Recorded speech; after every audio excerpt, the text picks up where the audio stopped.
In a village كانت عايشة بنت curious اسمها أمال. أوضتها كانت full of old toys وwires وليتل machines هي اللي created بنفسها. أحياناً الولاد التانيين كانوا annoyed her ويقولوا لها You are strange. بس أهل أمال دايماً كانوا بيقولوا لها Your identity هو اللي بيخليكي special. ما تكونيش afraid تعملي express لنفسك. في يوم من الأيام المدرس announced إن في creative fair. كل طفل كان لازم يبريزنت حاجة هو passionate about. أمال قررت تبني talking robot بنفسها. كانت excited لكنها كمان كانت worried. فكرت يا ترى الناس ممكن laugh at me تاني؟ أقرب صحابها يارا كانت بتدعمها و encouraged her. قالت لها just be yourself أمال. إحنا believe in you. أمال بدأت تشتغل day and night. كانت دايما make sure إنها تستخدم الإنترنت safely وهي looking for ideas وكانت فاكرة دايما her digital responsibility. دايما كانت asked for permission قبل ما downloading أي حاجة وما بقتش shared أي personal information. In a village كانت عايشة بنت curious اسمها أمال. أوضتها كانت full of old toys وwires وليتل machines هي اللي created بنفسها. أحياناً الولاد التانيين كانوا annoyed her ويقولوا لها You are strange. بس أهل أمال دايماً كانوا بيقولوا لها Your identity هو اللي بيخليكي special. ما تكونيش afraid تعملي express لنفسك. في يوم من الأيام المدرس announced إن في creative fair. كل طفل كان لازم يبريزنت حاجة هو passionate about. أمال قررت تبني talking robot بنفسها. كانت excited لكنها كمان كانت worried. فكرت يا ترى الناس ممكن laugh at me تاني؟ أقرب صحابها يارا كانت بتدعمها و encouraged her. قالت لها just be yourself أمال. إحنا believe in you. أمال بدأت تشتغل day and night.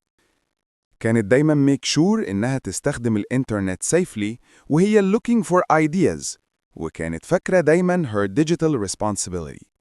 دايما كانت asked for permission قبل ما downloading أي حاجة وما بقتش shared أي personal information.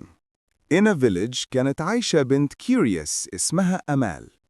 أوضتها كانت full of old toys وwires وليتل machines هي اللي created بنفسها. أحياناً الولاد التانيين كانوا annoyed her ويقولوا لها You are strange.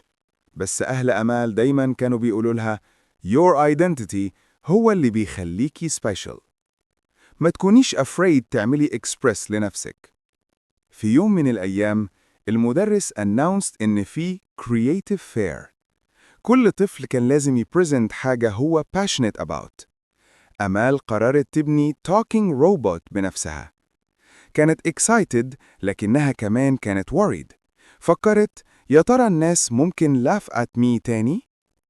أقرب صحابها يارا كانت بتدعمها و encouraged her. قالت لها just be yourself أمال. إحنا believe in you.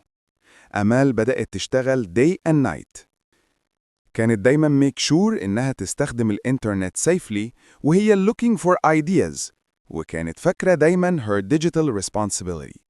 دايما كانت asked for permission قبل ما downloading أي حاجة وما بقتش shared أي personal information.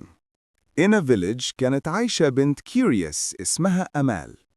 أوضتها كانت full of old toys وwires وليتل machines هي اللي created بنفسها.